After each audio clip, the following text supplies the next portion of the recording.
నమస్తే, నేను సిరి. నార్మల్గా అయితే పాన్ ఇండియా స్టార్స్ అంటే చాలా వరకు బాలీవుడ్లో అన్ని లాంగ్వేజ్లో సినిమాలు తీసేసి వాళ్ళు డబ్బింగ్ చెప్తూ ఉంటారు. అయితే ఇక్కడ మాత్రం ఈసారి దేవరతోనైతే మొత్తం చేంజ్ అయిపోయింది అనుకోవాలి. ఎందుకంటే ఎన్టీఆర్ గారికి అంటే జూనియర్ ఎన్టీఆర్ గారికి ఏదైతే దేవర సినిమా ఉందో పాన్ ఇండియా లెవెల్లో అయితే సినిమాని రిలీజ్ చేశారు. దీంతో బాలీవుడ్లో కూడా ప్రశంసలు ఇట్లా వెల్లువెత్తుతున్నాయి. సో అసలు ఏంటి అక్కడ బాలీవుడ్లో కూడా పాన్ ఇండియా స్టార్గా అసలు జూనియర్ ఎన్టీఆర్ ఏ రకంగా అందరినీ అంటే ఆ ప్రశంసలు అనేవి ఏ రకంగా వస్తున్నాయి అనేది మనకి వివరించడానికి మనతో పాటు ఉన్నారు ప్రముఖ సినీ క్రిటిక్ యజ్ఞమూర్తి గారు. నమస్కారం సార్. నమస్తే సరే. సార్, ఇప్పుడు చూస్తుంటే జూనియర్ ఎన్టీఆర్ గారి దేవర సినిమా అంటే కలెక్షన్స్ పరంగానే కావచ్చు, అట్ ద సేమ్ టైం ఆయన యాక్టింగ్ గురించి మనం ఎప్పుడైనా మనం మాట్లాడుకుంటుందే, ఈసారి మాత్రం తను చెప్పిన డబ్బింగ్ గురించి కూడా మాట్లాడుకునే పరిస్థితులు వచ్చాయి. సో అంటే మామూలుగా వేరే లాంగ్వేజ్కి వెళ్ళినప్పుడు వేరే వాళ్ళు డబ్బింగ్ ఇస్తారు, కానీ జూనియర్ ఎన్టీఆర్ దేవర సినిమాకి వచ్చేసరికి తనే స్వయంగా డబ్బింగ్ ఇచ్చేసరికి ఇంకా అక్కడ బాలీవుడ్ వాళ్ళు కూడా ఫిదా అయిపోయినట్టు మనకి వార్తలు వస్తున్నాయి. అసలు ఎలా ఉందంటారు మరి అక్కడ? సో ప్రస్తుతం జూనియర్ ఎన్టీఆర్ దేవర రిలీజ్ అయిన తర్వాత అతనికి దక్కుతున్నటువంటి ప్రధాన ప్రశంస ఏ true pan India star. So in terms of dubbing, so అతను సాధారణంగా మీరు చెప్పినట్టు ఇప్పుడు నార్త్లో ఎవరన్నా హీరో సినిమా రిలీజ్ అవుతుందంటే సౌత్లో ఇక్కడ ఎవరో డబ్బింగ్ చెప్తారు. సో అతను కేవలం హిందీలో మాత్రమే చెప్తాడు. అలాగే ఇక్కడి నుంచి సపోజ్ రజనీకాంత్ సినిమా రిలీజ్ అవుతుందంటే ఆయన తమిళ్లో మాత్రమే చెప్తాడు, మిగతా లాంగ్వేజ్లో వేరే వాళ్ళు చెప్తారు. వేరేజ్ జూనియర్ ఎన్టీఆర్ దగ్గరికి వచ్చేటప్పటికి RRRలో తనే చెప్పుకున్నాడు హిందీ డబ్బింగ్.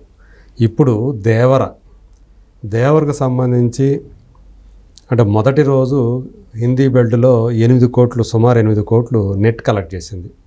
అంటే 10 crores పైనే గ్రాస్ వచ్చింది. అందులో నెట్ చూస్తే ఒక 2 కోట్లు తక్కువ, అంటే GST excluding GST 8 crores almost. So ఇది కొంతమంది చూస్తే బయటకు అంతేనా వచ్చిందని అనిపించవచ్చు, కానీ బట్ అక్కడ చాలా మంచి ఫిగర్స్ అని చెప్తున్నారు.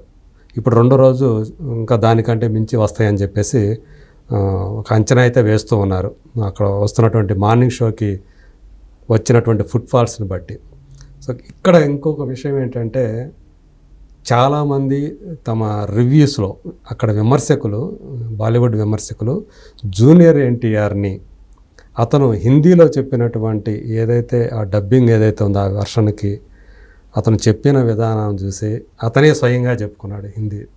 ఒక్క మలయాళం తప్పితే తెలుగు, తమిళ్, కన్నడ, హిందీ భాషల్లో తనే స్వయంగా తన క్యారెక్టర్కి తన వాయిసే ఇచ్చాడు. సో ఇది అతని యొక్క అంటే వివిధ భాషల మీద అతనికి ఉన్నటువంటి పట్టు. ఇవి కాకుండా మామూలుగా అతను ఇంగ్లీష్ ఎంత బాగా మాట్లాడతాడు, ఇంగ్లీష్లో కన్వర్జేషన్ ఎలా చేస్తాడా అనేది ఇదివరకే చాలామంది చెప్పుకున్నారు. అతను బయట ప్లాట్ఫామ్స్లో బయటకు వెళ్ళినప్పుడు అంతర్జాతీయ వేదికల మీద ఈవెన్ బియాండ్ ఫెస్టివల్కి వెళ్ళినప్పుడు కూడా నిన్న అతను మాట్లాడిన విధానం అక్కడ దాని ఏమంటారు అసలు జనం అందరూ కూడా సినిమా చూస్తూ సో స్టాండింగ్ ఓవేషన్ లాగా అనమాట, అంటే తప్పట్లతోటి కర్రతాళ ధ్వనులే అతని పర్ఫార్మెన్స్కి. సో అట్లా అక్కడ అతనికి అంత బాగా అప్లాజ్ అనేది లభించింది. ఇక్కడ అసలు చూస్తే అంటే అందులో ఒక విమర్శకుడు, ఒక బాలీవుడ్ విమర్శకుడు అతని డైలాగ్ డెక్షన్ చూసి హిందీలో అతను ఫ్లాట్ అయిపోయాడు. నేను నా రివ్యూలో మెన్షన్ చేయటం మర్చిపోయాను అని దానికి సపరేట్గా ఒక ట్వీట్ చేశాడు. మళ్ళీ ఇది ఖచ్చితంగా అది మెన్షన్ చేయాల్సినటువంటి విషయం. జూనియర్ ఎన్టీఆర్ హిందీలో చెప్పినటువంటి ఆ డైలాగ్స్ చూసి నేను చాలా షాక్ అయిపోయాను. అంటే ఎంతో సాధికారతతోటి ఎంతో అథెంటిక్గా అంత బాగా చెప్పాడు అతను. అలాగే నేను తమిళ్లో కూడా చాలా బాగా చెప్పాడని చెప్పేసి విన్నాను. సో సౌత్లో చెప్పాలంటే ఒక ట్రూ పాన్ ఇండియా స్టార్ అనే దానికి అర్థం చెప్పుకోవాలంటే ఇవాళ జూనియర్ ఎన్టీఆర్నే చెప్పుకోవాలని చెప్పేసి అతను చేసినటువంటి పోస్ట్ ఏదైతే ఉందో, షేర్ చేసిన పోస్ట్ Xలో ఇప్పుడు అది బాగా వైరల్ అవుతూ ఉంది. అంటే జూనియర్ ఎన్టీఆర్లోని అతని టాలెంట్, అతను మామూలుగానే మల్టీ టాలెంటెడ్, చాలామందికి తెలిసింది అది. సో అందులోనూ భాషల పరంగా అతనికి ఉన్నటువంటి నైపుణ్యం, వివిధ భాషల మీద ఉన్నటువంటి పట్టు, తమిళ్ కూడా తెలుగు మాట్లాడినంత సునాయాసంగా తమిళ్ కూడా మాట్లాడగలుగుతాడు. అలాగే తెలుగు మాట్లాడినంత ఫ్లూయెన్సీతో కన్నడ కూడా మాట్లాడగలుగుతాడు. ఇప్పుడు అదే హిందీలో కూడా అలాగే మాట్లాడతాడు అని చెప్పేసి కితాబ్ అందుకుంటూ ఉన్నాడు. సో ఇవాళ అదే రిఫ్లెక్ట్ అవుతూ ఉందని చెప్పాలి. అంటే మాస్ బెల్ట్లో మల్టీప్లెక్స్ల కంటే కూడా సింగిల్ స్క్రీన్స్లో ఎన్టీఆర్ పర్ఫార్మెన్స్కి అతను చెప్పే డైలాగ్స్కి దేవరగా మామూలుగా లేదు. అక్కడ రెస్పాన్స్ అనేది థియేటర్లోనే, హిందీ బెల్ట్ నేను చెప్తున్నాను. ఇక్కడంటే ఎడదిరిగా ఆయన ఫ్యాన్స్ ఉంటారు, ఓకే, 2 తెలుగు రాష్ట్రాల్లో. బట్ నార్త్ బెల్ట్లో మాస్ పాకెట్స్లో, అంటే ఇక్కడ ముంబై గురించి చెప్పట్లా, మిగతా చోట్ల ఎక్కడైతే రిలీజ్ అయిందో రెస్ట్ ఆఫ్ ఇండియా, అది కూడా నార్త్ బెల్ట్లో, సౌత్ కాకుండా అక్కడ వాళ్ళందరూ కూడా అతను హిందీలో చెప్తున్నటువంటి డైలాగ్స్ అతను ఏదైతే ఉందో దానికి ఫిదా అయిపోతున్నారు, అతని పర్ఫార్మెన్స్కి ఫిదా అయిపోతున్నారు అని చెప్పేసి మనకి ఆ రిపోర్ట్లు వస్తూ ఉన్నాయి. సో ఈరోజు జూనియర్ ఎన్టీఆర్ సో దేవరగా అద్భుతమైనటువంటి పర్ఫార్మెన్స్తో పాటు తన వాచకంతో కూడా జనాలందరినీ కూడా అభిమానులుగా మార్చుకుంటున్నాడు. అంటే ఇప్పటిదాకా అభిమానులు కాని వాళ్ళని కూడా, బయట ప్రాంతాల వాళ్ళని, తెలుగు కాని వాళ్ళని, వేరే పరాయి భాష వాళ్ళని కూడా తన అభిమానులుగా చేసుకుంటున్నాడు. అతని కీర్తి ఇవాళ దేశాలు దాటిపోయింది, జపాన్కు కూడా వెళ్ళిపోయింది. సో బియాండ్ ఫెస్టివల్లో ఒక మహిళ అభిమాని జపాన్ ఆమె అతను ఫ్యాన్ అని చెప్పేసి అతను చూడటం కోసమే బియాండ్ ఫెస్టివల్కి వస్తానని తెలిసి ఆమె జపాన్ నుంచి ఎంతో ఖర్చు పెట్టుకొని యుఎస్కి వెళ్ళారని చెప్పేసి మనం చూస్తే అది. సో అలాగే ఆమె అతను అప్పీల్ చేస్తుంది, మీరు జపాన్కి రావాలంటే నేను తప్పకుండా వస్తా, థియేటర్లో మీతో పాటు కూర్చొని నేను దేవర చూస్తా అని చెప్పేసి ఆ అభిమానికి ఆమె ప్రామిస్ అని అడిగితే నేను ప్రామిస్ చేస్తున్నాను, ఖచ్చితంగా వస్తాను అని. అంటే అతని మీద అభిమానం అనేది ఎలా వెళుతూ ఉంది. సో ఇవాళ మనకు తెలుసు ప్రభాస్ ఒక పాన్ ఇండియా స్టార్గా ఇప్పటికీ, అంటే ఇంతకుముందు చెప్పాలంటే మొట్టమొదటి పాన్ ఇండియా సూపర్ స్టార్గా అతను పేరు తెచ్చుకున్నాడు. సో అంటే తెలుగుతో పాటు ఇక్కడ సౌత్తో పాటు సమానంగా హిందీలో కూడా అభిమానాన్ని సంపాదించుకున్న స్టారు ఇప్పుడు దాకా ఎవరు లేరు. కొంతవరకు కేవలం ఏ సెంటర్ వరకు నగరాల్లో మాత్రమే హిందీ స్టార్ల యొక్క ప్రభావం ఉంటుంది. ఇక్కడ చూసుకుంటే సౌత్లో చూసుకుంటే, తెలుగులో చూసుకుంటే ఇక్కడ మాత్రమే ఉంటుంది హైదరాబాద్లో. మిగతా ఈవెన్ విజయవాడ, వైజాగ్లో ఆయన యొక్క అంత ఉండదు పాపులారిటీ. ఇక్కడ ఎక్కువగా ఉండేది ఇక్కడే. మళ్ళీ బెంగళూరులో ఉంటుంది, చెన్నైలో మళ్ళీ తక్కువే ఉంటుంది. కానీ వేరే ఇతను వచ్చేటప్పటికి, ప్రభాస్ వచ్చేటప్పటికి 2 చోట్ల ఇక్కడ సౌత్లో ఉన్నంత ఇదిగా నార్త్లో కూడా బాహుబలితోటి వెళ్ళిపోయాడు.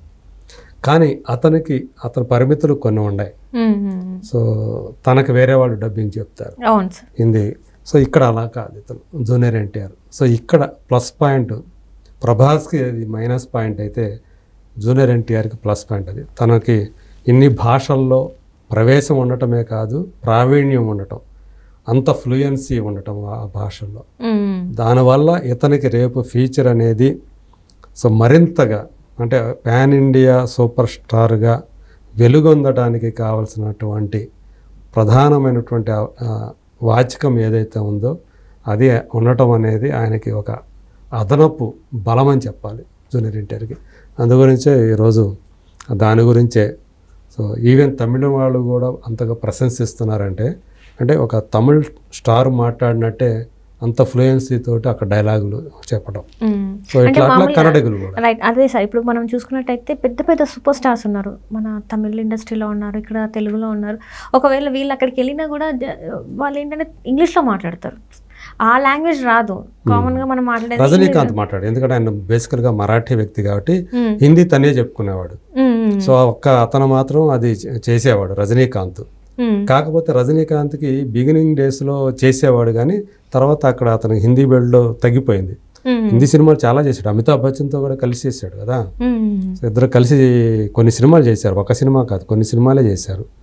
సో తర్వాత మళ్ళీ అతను కంప్లీట్గా సౌత్కి షిఫ్ట్ అయిపోయాడు. తర్వాత డబ్బింగ్ రూపంలో సినిమాలు అతని రిలీజ్ అవుతానే వస్తాయి. సో అతను తప్పితే మిగతా వాళ్ళు ఎవరు కూడా హిందీ అంత అథెంటిక్గా మాట్లాడేవాళ్ళు మళ్ళీ జూనియర్ ఎన్టీఆర్ కనిపిస్తున్నాడు. కమల్ హాసన్ గారు కూడా చెప్పుకునేవాళ్ళు కాదు, కమల్ హాసన్ గారు కూడా చెప్పుకునేవాళ్ళు కాదు.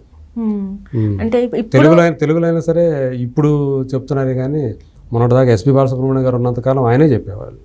సో ఇప్పుడు మన ఇండస్ట్రీలో అంటే ఇక్కడ అంటే మొత్తం ఓవరాల్గా చూసుకుంటే అన్ని భాషలలో తన ఓన్ డబ్బింగ్ చెప్పుకున్నది ఏకైక హీరో అంటే మనం జూనియర్ ఎన్టీఆర్ గారిని అని ఒక్క చెప్పుకోవచ్చు. మలయాళం తప్ప, బహుశా ఫ్యూచర్లో అది కూడా నేర్చుకొని చెప్తారేమో తెలియదు కానీ, సో ప్రస్తుతానికైతే ఇలా 4 భాషల్లో చెప్పినటువంటి, అంటే తన పాన్ ఇండియా సినిమాకి 4 భాషల్లో తనే డబ్బింగ్ చెప్పినటువంటి ఏకైక స్టార్ ఈయనే అనుకోవాలి, అంత సాధికారకంగా. రైట్ సార్, ఇంకా దేవర సినిమా ఇంకా ఇంకా బాగా చాలా డేస్ ఆడాలని మనస్ఫూర్తిగా కోరుకుంటున్నాను sir. Thank you so much sir.